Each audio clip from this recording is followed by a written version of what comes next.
But I do suggest that you do what Tim did and take charge of your own thinking and use that daily question to stimulate your own thinking every day. Because with one simple question, he transformed his entire life. There are three very identifiable groups of people out there.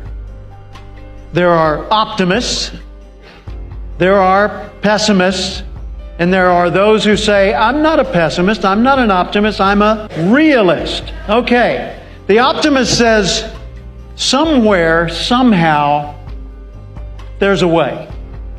Okay? The pessimist says, there is no way, you might as well give up, forget it, it's not going to work. The realist says, and I can prove it. Every time a realist opens his or her mouth, they open it to say something negative. See, all of us need to be realistic in acknowledging what's there in the world, but it's how we look at what's there in the world that determines whether we see possibilities in it, no possibilities in it, and whether we see possibilities that have been negated by current reality. Typically a realist attitude is this. They'll say, I've looked at the situation and based on the current reality, it can't be done. Well, when's the last time the current reality was the ongoing reality? So if all you look at is the current reality, of course the limitations will be the only thing you see. Who trained you how to think? Who taught you to look at the world the way you look at the world? Do you remember when Matthew McConaughey got the Academy Award?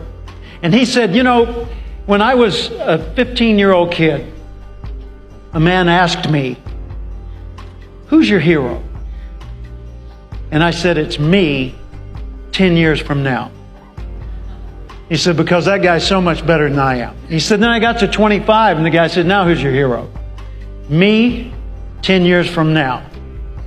He said, I'm never as good as I could be. It's a moving target. I'll never reach it.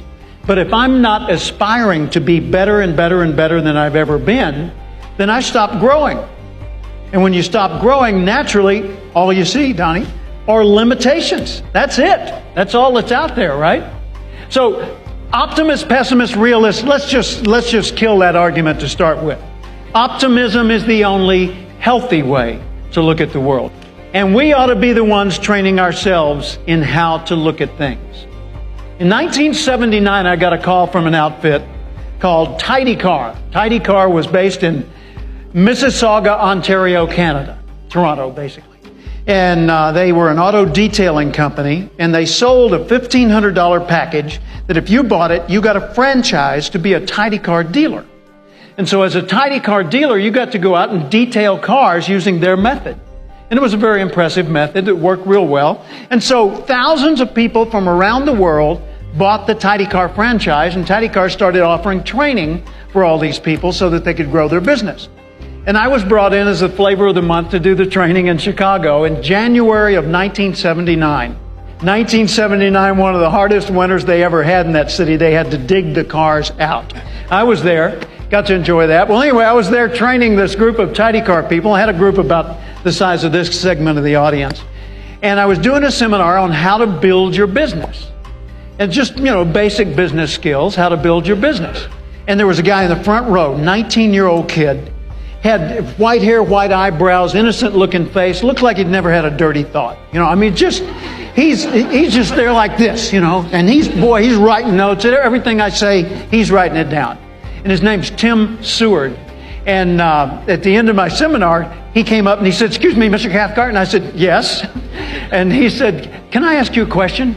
I said, sure. He said, hey, could I sit with you at lunch? Okay. So we went to lunch. We sat down together.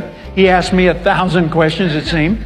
And then he said, can I ask one last question? Okay. Do you have a quote?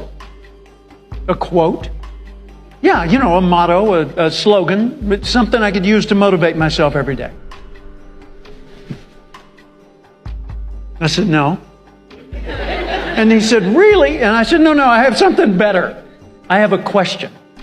And I want you to ask this question to yourself every single day, as often as you can think of, to ask the question. He said, okay, what's the question? I said, ask yourself, how would the person I'd like to be do the things I'm about to do? He said, so I think of someone I want to be like, and I said, no, that's not it. You think of you in the future, the more advanced, more educated, more enlightened, the more mature, the more successful you. And you ask, how would that version of me do today's tasks? He said, oh, I get it. I said, what do you want to be? What do you want to do? Give me a goal.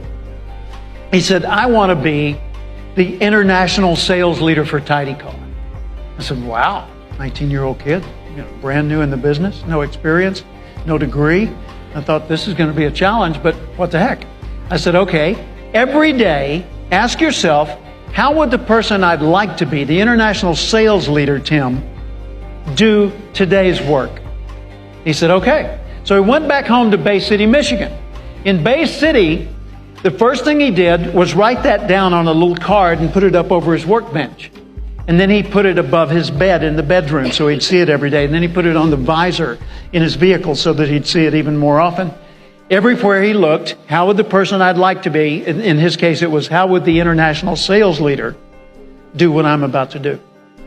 First thing he did was change the way he dressed. He got rid of the t-shirt and jeans, got some coveralls with Tidy Car on the back, Tim on the pocket. So he's looking official now. He started organizing his files better and being more professional about that. He started doing a better job for each and every customer, following through much more fully, even polishing the inside of their ashtray in the car when he could. And so he did some pretty impressive work for his clients. Well, his clients spread the word, this guy's great. And Tim had so much business, he had to hire other people. So when he hired other people to help him, he needed a permanent location, so he bought a service station lease and had a location, and he was doing great. His business thrived. Fast forward, end of the year, Tidy Car calls me. They said, Jim, we want you to come to New Orleans, be the keynote speaker at our international sales convention. Hilton Hotel, French Quarter. I go to New Orleans. Sure enough, big, beautiful hotel room. Everything's set up elegant as can be. Up on the stage, right over here, there is a white Chevrolet Corvette. They're going to give that to the international sales leader. So nobody knows who's won, but everybody knows who's in the running. And of course, Tim's one of those in the running. But anyway, the evening goes on. I do my speech, and I turn the mic over to Gary Goranson, the president of the company. He comes up to the front. He says, ladies and gentlemen, you're not going to believe the contest this year. He said, talk about close. The person in position number 2 led number 3 by only 1 point. 3 led 4 by 1 point. 4 led 5 by 2 points. 5 led 6 by 1 point. It was close, except for number 1. The person who won the contest, number 1, led number 2 by 300 points. For first place, there was no contest. Welcome with me, your international sales leader from Bay City, Michigan, Tim Seward. The place went insane. Man, music's playing, spotlights are sweeping the room. The people love Tim. They picked him up on their shoulders. They're dancing around the room. But I do suggest that you do what Tim did and take charge of your own thinking and use that daily question to stimulate your own thinking every day. Because with one simple question, he transformed his entire life. He did. I didn't do it. He did it. So in 1998, I flew to Fort Myers, Florida, and I was met at the airport. Now remember, this is a long time later. That was 79. 98, I fly to Fort Myers, and I'm met at the airport by a 39-year-old man named Tim Seward. Exactly. We drive to his home in Naples, and we dine by his indoor swimming pool. And he tells me about his life. And I said, what did you do? He said, well, I built my Tidy Car franchise, and I was really successful. And then I sold it. So I built another business supplying people like that, and I sold that and built a third business, and I just sold that this last December for $7 million. I said, Tim, I just got one question. He said, what's that? Do you have a quote, slogan, a motto I could use to motivate myself every day? He's